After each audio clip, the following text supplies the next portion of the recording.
you, Megha. Can you all hear me? Yes? Very clearly, yes. Okay, perfect. And are you able to see the screen, Proof for God?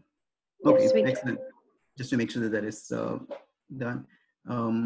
First of all, I'd like to thank each of you for your presence here, and also for the beautiful singing and for the introduction and the prayer. I join you in prayer now that God would touch us as we speak of his existence, and he would strengthen our faith. In Jesus' name. Okay, so what I've been invited to speak about is Proof for God, or philosophical theism. These slides, a subset of these slides, are presented at the website that is listed below, godandscience.info/info. And you can also, if you want copies of any of these, you can email any of the organizers and they can get in touch with me and I'll send them to you. I'm moving to the next slide. Okay, I'm going to maximize the screen. Okay, great. So first of all, I would like to thank God for his kindness and his presence in each of our lives. I would like to thank the organizers for organizing these meetings and presentations and for inviting me to speak. And I would like to thank each of you for your participation. So what we're going to talk about today, first of all, introduce apologetics, which a lot of you, I'm sure, know about.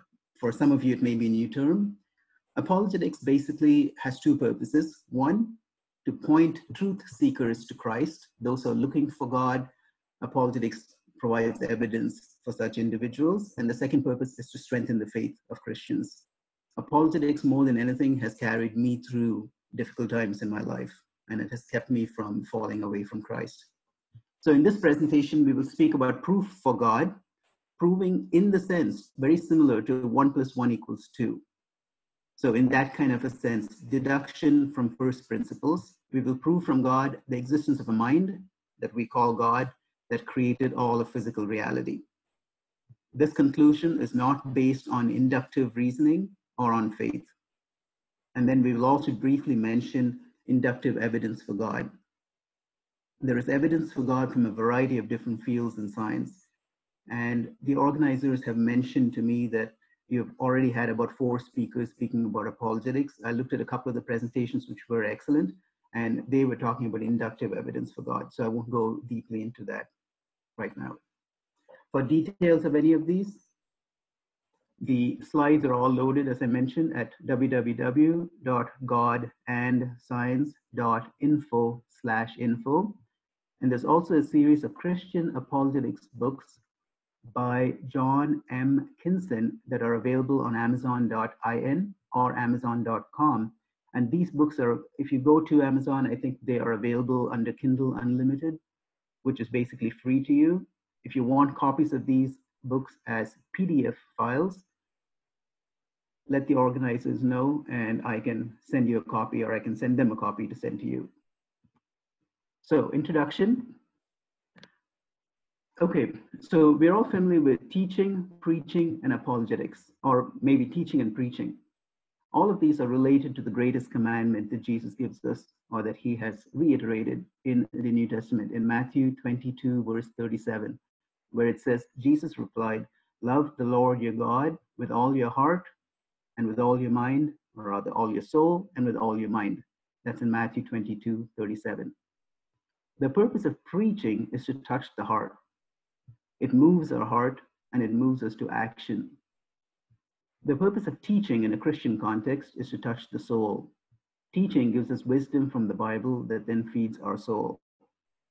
The purpose of apologetics, apologetic just basically means a defense. It's a defense of the faith. It presents reasons. We're asked to give the reason for the hope that is within us. What apologetics does is it defends Christianity. It presents reasons for why we come to the conclusion that God exists and that Christianity is true. So what apologetics does is it touches our mind. It strengthens our confidence in God through mind.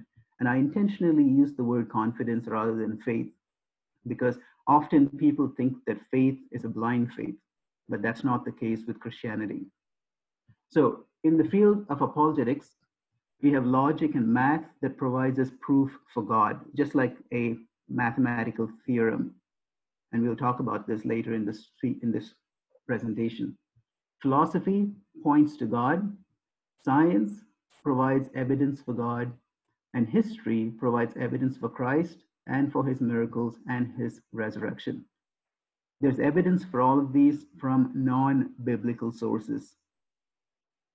So all of these different areas are covered under the topic of apologetics, and they are used to strengthen the faith of Christians and also to bring sincere truth seekers from wherever they are to God and from them to Christ.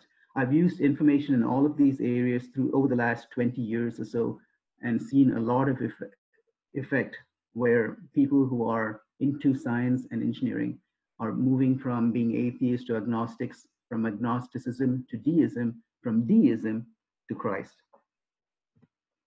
Okay, so Christianity is not a blind faith.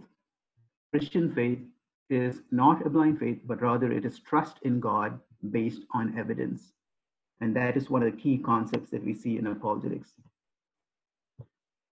Okay, so the Bible actually does present philosophy and reasoning. In Isaiah chapter 1, verse 18, God says, "Come now, let us reason together," says the Lord. In John chapter 1, verse 1, we see philosophy, Greek philosophy, being used by the writer of John, inspired by God, to reach to a culture that was steeped in Greek philosophy. John 1:1 uses the word logos. In the beginning was the word. In English, it's translated word. The Greek word is logos. And the logos was with God, and the logos was God. So in Greek philosophy, coming all the way from Socrates, Aristotle, Plato, from that time frame, that's about 400 BC, all the way to the time of Christ, the usage of the word logos meant word or reason, or the divine reason that's implicit in the cosmos, in the world, that creates order in the world and gives the world form and meaning. In the New Testament, this same word is applied to Jesus. So the New Testament presents Jesus as the logos, the embodiment of God's divine intellect, his reason and his purpose, embodied in human form in the world. And John makes this connection. So the New Testament is basically using Greek philosophy to introduce the concept of Jesus as the logos. Colossians 1:15 through 20, Romans 11:36, John 1-3, chapter 1, verse 3, they all have the concept of logos implicit within them. From these verses, we say, "For in him all things were created. All things were created through him," speaking of Jesus, "and for him. And through him all things were made," which is basically the same concept as the above. So the point that I'm making here is that the Bible is full of philosophy and reasoning. The next slide. The Bible actually uses science as well. Science is basically inductive reasoning from what we see, inferring things that we do not see. Romans chapter 1, verses 19 and 20 say that what may be known about God is plain to all human beings because God has made it plain to human beings, to all people. Since the creation of the world, God's invisible qualities, his eternal power, and divine nature have been clearly seen, being understood from his workmanship, that is the world, so that humans in general are without excuse when they reject God. So the New Testament is basically using science, which is basically using an inference to intelligent design based on the features of the world. So the idea here is that based on the features of the world, his workmanship, God's workmanship, we can infer that God exists, and we can infer many of his qualities, his power, his intelligence, his love of beauty and artistry. And that is what apologetics is about. From science, we see evidence, inductive evidence for God from a variety of different fields. Now, some of these have already been covered in previous presentations, so I won't go into these in any detail, but I'll just list these and point those of you who are interested to the website that I mentioned earlier, where I posted articles that deal with a lot of these, and also to the John M. Kinsen books that deal with these. The Big Bang from science points to a transcendent creator, the fine-tuning of the physical universe, that we see very clearly in physics, points to an intelligent fine-tuner, that's God. The origin of life points to an intelligent designer. We see some of you are software folks. There is a huge amount of software in DNA protein systems. This points to a software designer. We see languages in DNA protein systems and language to language translators in these systems. That's indication of a language designer. We see operating systems, software operating systems in RNA, DNA, and in epigenetics, points to an operating system designer. We see genetic logics in the biosphere, in biological creatures, points to a logic circuit designer. We see fault correction software in DNA, RNA systems, points to a software reliability engineer that designed these in. We see a fault-tolerant genetic code in DNA, RNA, points to a code designer, and we see irreducibly complex nanomachines that points to a designer. Now, some of these words, some of you will be familiar with all of these. Some of you, these words may be new, but all of these are supported by additional articles and so on that you can see on the website, or you can contact me through the organizers. I have used these in debates with atheists over the last, at least the last 20 years or so, with great effect. Science, here's additional examples of science pointing to the existence of God. We see language translators, as I mentioned, between languages in DNA, RNA, proteins. It turns out there are maybe 10 different languages that are being used in biological creatures, and there's different translators among these languages. This points to intelligent design by God. We see chicken and egg causal circularity. In other words, did the chicken come first or did the egg come first? We have systems where both the chicken and the egg systems need to be created at the same time. That cannot be done by random chance or even by natural selection. So this kind of causal circularity in DNA systems points to the existence of God. In quantum mechanics, we see the priority of mind over materialism. We see that consciousness is greater than matter, and consciousness can change matter. In the experiments that we set up, quantum mechanics also points to an omnipresent God / mind behind the universe. Quantum mechanics also points to an omniscient God / mind in the universe. I had maybe about a 30-year career in science, and all of that had to do with different applications of quantum mechanics for high-tech applications. It was quantum mechanics in part that made me realize how much evidence there is for the existence of God and over materialism. So consciousness falsifies materialism, which points to God.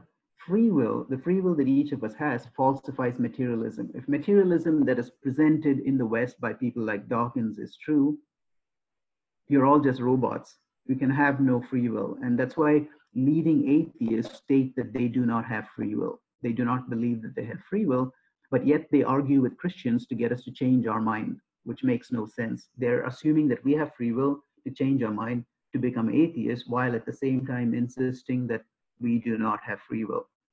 So the existence of free will, which is obvious to all of us, falsifies materialism. Materialism, when you falsify materialism, the only other alternative is something that I call mindism or idealism, which confirms the existence of God. Sensations that we experience, hot, cold, the sensation of red, for instance, falsifies materialism, which points to God. Desires, when you desire something, or when you have an idea about something, that also falsifies materialism, which points to God. So these are all inductive evidence that point to the existence of God. None of these are proof, but they are inductive evidence. So the case for God is really overwhelming. And so a lot of intellectuals are moving to God as a result of seeing and discussing these kinds of evidence.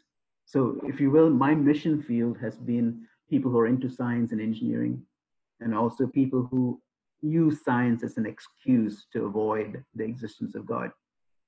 I have lots of examples of individuals that I've spoken to where presenting this evidence, for those who are sincere seekers, moves them away from atheism to agnosticism and then ultimately to Christ. And there are different places along that path.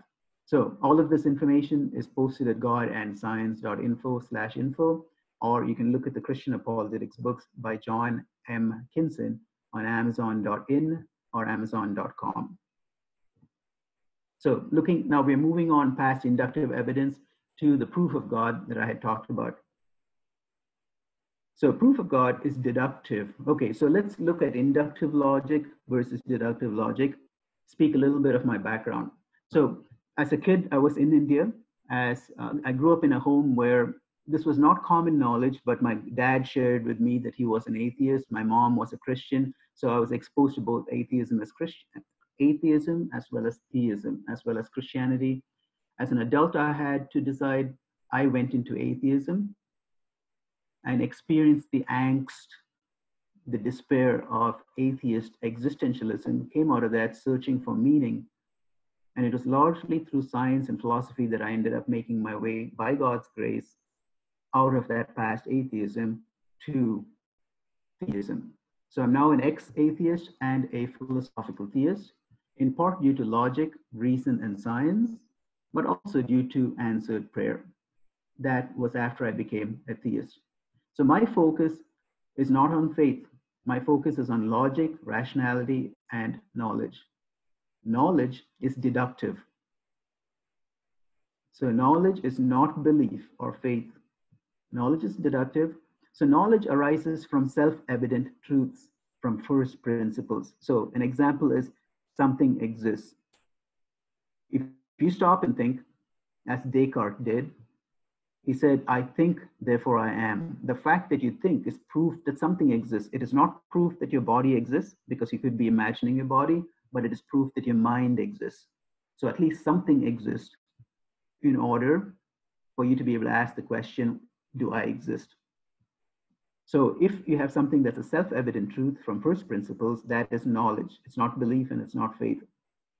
Knowledge is also something where the negation of a statement destroys itself. So for instance, if I make the statement, I do not exist, the negation of the statement I exist destroys itself, because if I do not exist, I cannot be here to make the statement I do not exist.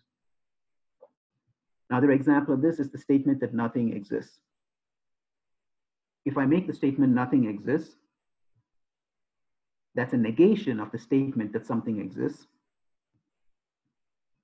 So if I make that statement, I have to exist in order to make the statement that nothing exists. So this negation destroys itself. Another example of something that we can know with absolute certainty is logical contradictions, where a statement that is a logical contradiction is necessarily false. So an example of a square circle. It is impossible for something to be a square and to be a circle at the same time. So we can know for a fact that such things cannot exist. Similarly, married bachelors. It is impossible for a person to be married and to be a bachelor at the same time. So there can be no possible world in which a square circle exists or a married bachelor exists. So that's what I mean by knowledge. Now, mathematical theorems are also knowledge, and that is in that sense that I present the proof for God in following slides. In contrast to this, faith is inductive, and so is science. In the West, particularly, people tend to have a lot of faith in science, and they assume, a lot of atheists state that I will only believe what science proves to be true. But what they do not realize is that science is necessarily uncertain in its conclusions, because science is all inductive reasoning. Okay, so let's look at what we're talking about when we say inductive reasoning. Top right-hand side of the slide. Inductive logic, the conclusion goes beyond what is necessary based on the premises. Example of this: I've seen the sun rise 1,000 times. Is that proof that the sun will rise tomorrow? The answer is no. The sun may not rise tomorrow.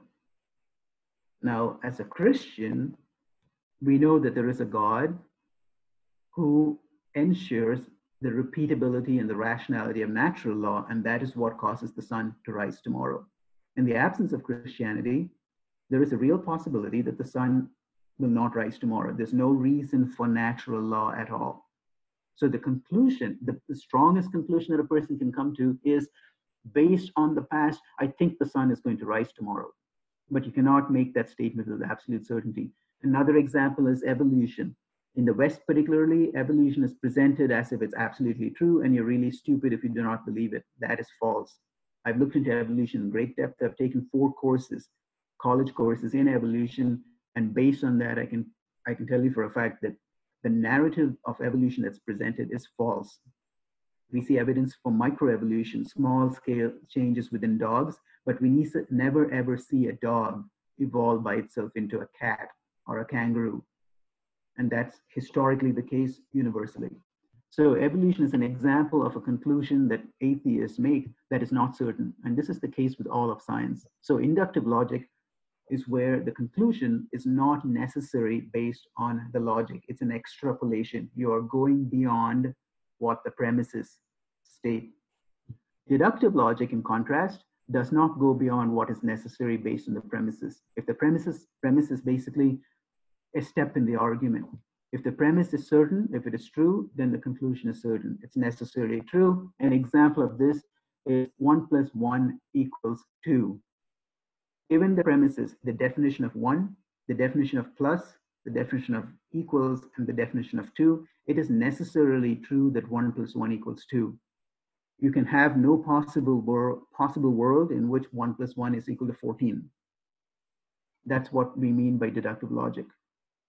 So jumping back, and then from there we went to knowledge. So jumping back here, faith is inductive because faith extrapolates beyond the evidence, and so is science. Science is also a faith, it's a form of faith. It extrapolates beyond the evidence. In contrast, math and deductive logic can give us certainty. So deductive logic can prove things, inductive logic can point to things, but not prove them. This is why science, for example, cannot absolutely prove anything to be true. Moving on. So the thesis that we present here in this deductive argument is that deductive logic proves, just like 1 + 1 = 2, the existence of a mind that created all of physical reality and all of contingent reality. Contingent reality is things whose existence depend on something else. We call that mind God in philosophical theism. And this conclusion is not based on faith. It is not based on induction. So a few definitions. Mind is basically non-material causal entity, which means it can cause things to happen and it transcends matter. Mind is not matter.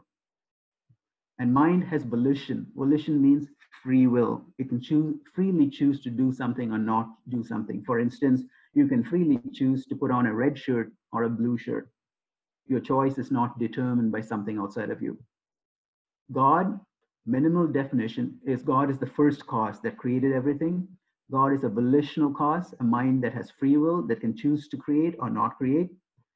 God is self-sufficient being, that is a being whose existence depends only on himself. It's not dependent on anything outside of himself. What that means then is that God is not a contingent being.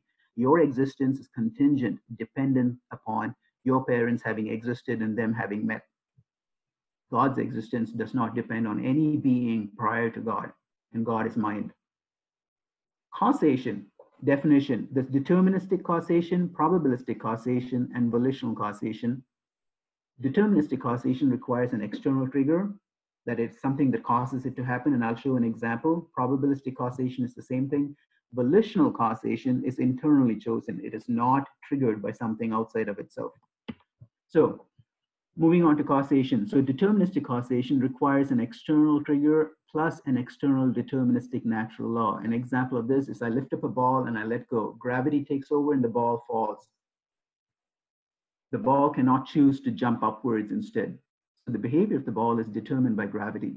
The external trigger in this case is my choice, my volitional free will choice to let go of the ball. So without my letting go of the ball cannot fall. A probabilistic causation is where that also requires an external trigger and an external probabilistic natural law. An example is tossing a coin. The probability of heads is 50% for a fair coin.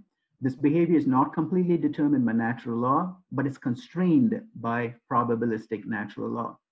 In this case, the external trigger for the coin toss is my free will choice to flip the coin. So that's the two kinds of materialistic determination. or probabilistic and deterministic causation. Volitional causation, that is free will cause, does not require an external trigger, and it is independent of external natural law. The action is internally chosen. So I choose to toss the coin. My choice is not determined by an external event or by natural law. My choice is volitional, free will, internally chosen. These are the three major kinds of causation in reality. So another thing that the argument starts on is that it's impossible to cross an infinity. What do we mean by this? Can you count from 1, 2, 3, 4, 5 all the way to infinity? The answer is no. No matter how long you count, you will never reach infinity. So here's a dotted line. So let's say we're here. This line cannot be infinite along the negative direction. Can you use a rowboat to cross an infinite ocean and reach the other side of the infinite ocean? The answer is no. No matter how long you row, you will never reach the other side. So it is impossible to cross an infinity. What does this mean? It's impossible to cross through or count through an infinite sequence of numbers. Impossible to count through an infinity, impossible to traverse an infinity, impossible to exist through and count through a past infinite amount of time. So here is, so this kind of a line is impossible where you physically have the line extending all to the infinite past, if you will. It's impossible in the real world. So any sequence has to look like this. This green triangle is the first cause of that sequence. And here is the sequence dash, dash, dash, all the way to the present moment. So based on this, the existence of the universe cannot be infinitely old. The existence of the timeline of the universe extends from its first cause all the way through the present moment along here. That sequence is finite. So bottom line here is this is the first premise or the first fact. It is impossible to cross an infinity. Based on this, we then come to the proof of God. So proof for God, fact one, it is impossible to cross an infinity, which means it's impossible to cross a time-based infinity. The number of seconds or minutes or years in the past of the universe cannot be infinite. It is impossible to cross a causal infinity. That is, there has to be a first cause. You cannot have an infinite sequence of prior causes heading into the infinite past. It's also impossible to cross a contingent infinity, that is, of beings. In other words, if you look at you, your existence is contingent upon, depends upon the existence of your mom and dad and their having met. So their existence is contingent upon their mom and dad, and their consistent existence is contingent upon their mom and dad, and so on. It is impossible to have an infinite sequence of such contingent beings because you can never cross such a sequence. And this red line with the arrow here, but no arrow on the left, indicates such a infinity that cannot be crossed. Once you say that you cannot cross an infinity, there must necessarily be a first cause. So here's the first cause, this green triangle. It's the first cause that creates the sequence of dashes. Each of these dashes is a cause-effect event in the sequence up to the present moment. Once you have a first cause, the first cause is necessarily a self-sufficient being. That is, its existence cannot depend on a prior cause because there is no prior cause. So it has to be self-sufficient in its existence. That's the next step. Because this is the first cause and it's a self-sufficient being, it cannot be a contingent being. Its existence is not contingent on anything prior to it, which means it is a necessary being. Now, the action of the first cause cannot be externally triggered, like the ball that I dropped. The ball cannot start dropping by itself. I had to trigger its action by lifting it up and then letting go. So I exist in that sense, causally prior to the ball existing. My action is causally prior to the ball falling. Similarly, the creation of the universe by God is not externally triggered. There's nothing external to God that triggers his action. So the first cause, the action of the first cause is not externally triggered. Therefore, going to E, the action of the first cause is necessarily internally chosen. And if it's internally chosen, it's necessarily a volitional cause. Remember the three kinds of causation we talked about? It cannot be a deterministic cause. It cannot be a probabilistic cause. It is necessarily internally chosen volitional cause. Given that it's a volitional cause, the first cause is a mind. Because no pure matter entity can have volition. Only minds can have volition. So mind, as we previously defined, is an immaterial entity that is a volitional cause. That means we have just proved the existence of a mind that then created all of contingent reality. The existence of the universe depends on a necessary being that created it. So the universe as a whole is contingent, not necessary. And this includes all of physical reality. So the mind with the characteristics that we have listed above is God. In philosophical theism, we use the label, the word God, to refer to that mind that's proved to exist in the reasoning above. Therefore, God exists. So the conclusion is God exists. Now, this is a deductive proof from first principles. It's different from inductive evidence for God. I have presented this proof in hundreds of debates with atheists. Nobody has been able to negate it. The best that they can do is they can try to avoid fact one. They try to avoid fact one, but nobody has ever been able to show that it's possible to cross an infinity, because it's intuitively obvious and mathematically true that you cannot cross an infinity. So I've presented this a lot to Western atheists, and currently I am in another Zoom group where I'm presenting this to Hindu Advaita Vedantists who are coming to atheism from Hinduism. And I've presented this in multiple debates with them. And even they have not been able to negate the fact that it's impossible to cross an infinity. So the best that they're able to do is ignore this chain of reasoning as if it doesn't exist. And I've seen this universally with both the Hindu atheists as well as the Western atheists. And that's, the more I debate this and the more I find that nobody's able to negate this, I see the strength of this as a mathematical proof for the existence of God. So in conclusion, what we have talked about now is we discuss apologetics. The purpose of apologetics is to point truth seekers to Christ and to strengthen the faith of Christians. We have discussed a proof for God that proves, in the same sense that 1 + 1 = 2, the existence of a mind that we call God that created all physical reality. This conclusion is not based on induction and it's not based on faith. Then we also listed and briefly mentioned a host, about 20 different examples of inductive evidence for God from many different fields of science. So with this basically concludes the presentation, but I will just point out to you that there's a variety of appendices that where I have dealt with past objections to this based on lots of debates that I had. So here's the list of appendices. Any of you who are interested can get this entire presentation. It's on the website that I mentioned. So I provide a more step-by-step reasoning for why Appendix 2, it's logically impossible to cross an infinity. Another appendix that deals with the fact that the universe cannot be past infinite, and this is true for the multiverse that atheists present as well. It cannot be past infinite. I provide reasoning for why God created time, what God must have created time. And then Appendix 5 is the first cause must be volitionally able, that is, free will able to switch between timeless and timed states.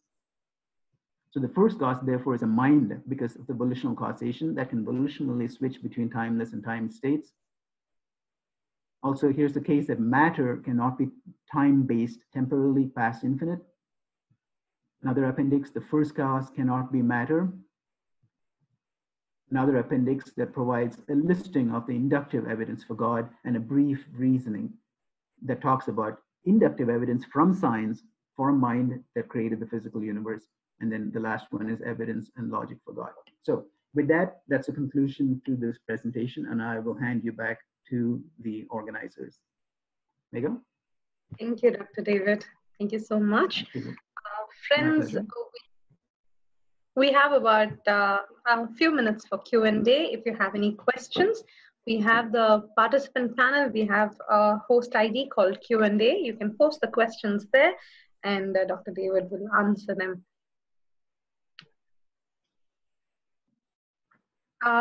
We have just a small clarification. I think someone joined halfway through. They would like the website. Could you just tell them, Anna? Okay.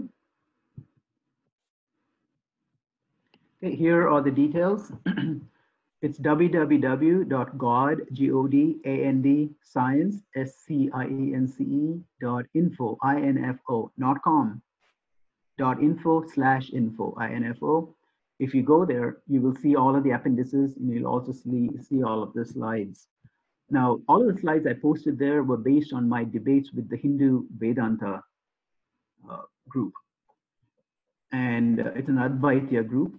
So there, I did not go into the explicit details of apologetics and so on, but any of you who are interested, I can provide that information as well. Now, in addition to this, for those who joined late, there's a series of Christian apologetics books by John M. Kinson on Amazon.in or Amazon.com that deal with all of these a lot of these topics. I've been developing materials past the point of any of those books, but any of these books are available for free as PDF versions if you contact the organizers, and you can contact me.